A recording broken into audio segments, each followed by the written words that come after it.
अस्सलाम वालेकुम नाज़रीन। आज की कहानी है दिल्ली की घर का साया। दिल्ली की धूप से तपते हुए एक पुरानी हवेली का सफ़र शुरू होता है। ये हवेली नए किराएदार के लिए खुला, लेकिन कुछ इसमें अजीब साया छुपा हुआ था जो सिर्फ अंधेरे में दिखता था। हवेली की दरवाजे दस्तक देते हुए खुल गई जब नए किराएदार राज और उसकी पत्नी प्रिया वहां आए। पहली बार उन्होंने महसूस किया कि घर में एक अजीब सी ठंडी हवा चल रही है, जैसे कोई उनकी गर्दन पर साया बनकर खड़ा हो। उन्होंने सोचा शायद ये सिर्फ उनका भ्रम है, लेकिन उन्होंने अंदर आते ही वो साया महसूस होने लगा। हर रात को प्रिया को लगता था जैसे कोई उन्हें देख रहा है, लेकिन जब वो पलट कर देखती कोई नहीं होता। राज भी इसे इग्नोर कर देता था, कहते हुए कि ये सब उनके दिमाग का खेल है। एक रात प्रिया की नींद खुली जब उसने सुना एक आवाज़ जो कह रही थी प्रिया प्रिया। डर से कांपकर वो उठी और आवाज़ के पीछे जाती है, पर कोई नहीं होता। फिर से सुना गया आवाज़, लेकिन इस बार और गहरा, प्रिया तू मेरी बनेगी। उसकी दिल की धड़कन तेज़ हो गई और वो राज को उठाने के लिए जल्दी से बढ़ गई, लेकिन राज की जगह खाली थी।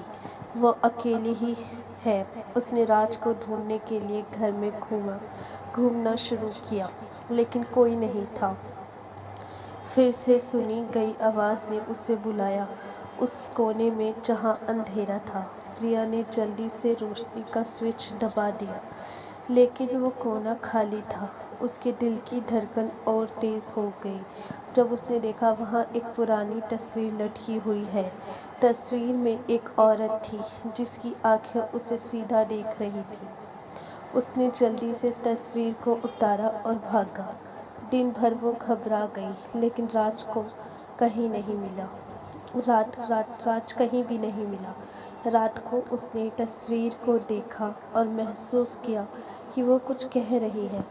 उसने पुरानी खबर देखी जहाँ एक औरत घर में एक गैर मर्दों के साथ आती थी।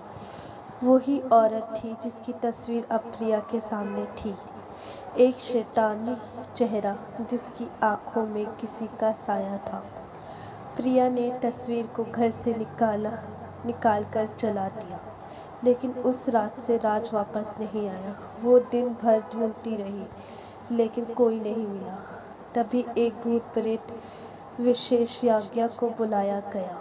उसने बताया कि ये घर एक भूत बंगला है जिसके अंदर एक चुड़ैल का साया है जो नए किराएदार के रूह को अपना बनाने की कोशिश में थी। प्रिया ने घबराहट में भूत प्रेत विशेषज्ञ से पूछा कि वो क्या कर सकती है। विशेषज्ञ ने एक खास पूजा और हवन की सलाह दी। उसने कहा कि अगर वो अपने मन में यकीन रखे और शक्ति से भूतों को दूर रखे तो वो घर से निकल सकती है। प्रिया ने यकीन किया और पूरी श्रद्धा के साथ पूजा की। उसने साया को दूर कर दिया और राज को भी वापस लाई। वो दिन यादगार रहा, लेकिन प्रिया हमेशा उस रात की खौफनाक तस्वीर को याद रखती। वो समझती थी कुछ चेहरे हमेशा साथ रहते हैं, चाहे वो दिखाई दे या ना दिखाई दे। ये खौफनाक वाक़या प्रिया के दिल पे बैठ गया और वो हमेशा इस वाक़ये को याद कर कर डर जाती है। ये कहानी एक सच्ची कहानी है। For more videos like and subscribe.